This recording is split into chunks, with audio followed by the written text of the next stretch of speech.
You're through to Ben. Hi, Joe. Hi. May I ask you a question?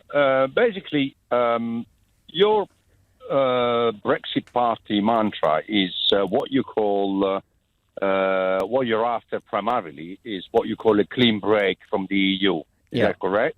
That is our ideal position, to get away from the EU, So the layman translation of that is no deal. Is that correct? Well, it needn't be no deal. We've said clean break to make it utterly clear that we don't want any other, ongoing institutional oversight from the European Union. But, a normal free trade agreement in which dispute resolution is done through an arbitration provision rather than subject to the European Court of Justice would be perfectly acceptable to us. We just want to be certain that we're not locked into the EU potentially in perpetuity, which is why we say clean break. So basically, you're happy to go on WTO terms. You're happy to do all the things that separates us from the EU immediately at every level. Absolutely. From day one. Yeah, from day one. Yeah, absolutely. Is that good for you, Joe? Do you like that? May I ask you, how do you then reconcile that with all the advice that the experts have given and the opinion that the experts are giving to the country, starting from the Institute for Fiscal Studies, the Bank of England, the CBI, business lobbies, business groups, but that what you're proposing is actually a disaster for the country. Yeah, well, I have to take you back to 2016 to explain our position. You might recall, Joe, that back in 2016, all these same bodies were forecasting an immediate and deep recession if the United Kingdom simply vote to leave. And, George Osborne's on the record saying that 1 million jobs would be lost, 75,000 jobs would be lost from the city. We'd have a deep recession. And bizarrely, George Osborne's response to all of that would have been more austerity. And indeed, the Bank of England back then had put aside £250 billion in case there was a run on the banks. And as we now know, actually 1 million jobs were added to the economy.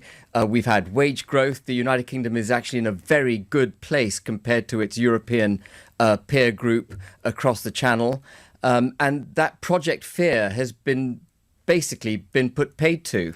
So because they were wrong then, they're wrong now? Well, I just want to develop what I'm saying. So in January this year, the Financial Times declared, on the 21st of January, you can look it up, that there's no single major economist now forecasting a recession in the event of a no-deal Brexit.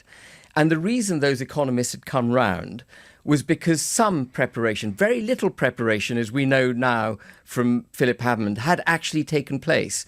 And we went on preparing. And in March this year, Mark Carney, who some people think is a Remainer, came out and said, actually, the city is now ready for a no-deal exit. And the grand total loss of jobs was 1,500. In fact, the city employed more people in 2018 than it ever has done before. So I think the real nub of the problem here... Sorry, Tom. No, go on. So the real nub of the problem here is that Theresa May's government didn't do any proper no-deal planning. It allowed the no-deal prospect to be hijacked by those who wanted to undermine it. And if she'd had a proper positive no-deal plan, giving guidance to the nation as to how we would cope with the changed landscape, what kind of country the United Kingdom would be, unfettered as we would be with all the EU regulations and so on and so on, we would have approached no deal with much more optimism. But it is approaching something that everybody says would be catastrophic for the economy. It's hardly a shoot for the stars ambition, is it? It's let's prepare for something that could be disastrous, and hopefully we've got the preparations right. That's how it's been presented. Actually, there are huge upsides with leaving the European Union. One of the things that's quite interesting looking at these manifestos is that all parties are under real problems with their spending. The Tories, for example, have had to cut right back. And no deal would help that. Well, no deal would give us an extra 12 billion a year net instantly because of the contribution we have to make to the European Union. And but the cut in GDP is forecast by the Bank of England. No recession is forecast. And the problem with the economists' forecasts is that they subtract, but they never add for the benefits of monetary stimulus that might take place or other levers the government might pull to cushion the blow on automotive industry, for example, and so on.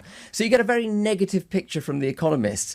And I'm absolutely confident that if proper preparation had been put in place, we would be able to leave the European Union. We'd be instantly richer by £1 billion a month. And actually, if you take the tariffs into account that we would then be levying on German cars, for example, we should run actually another 13 billion a year into government coffers. So there's a lot of upside.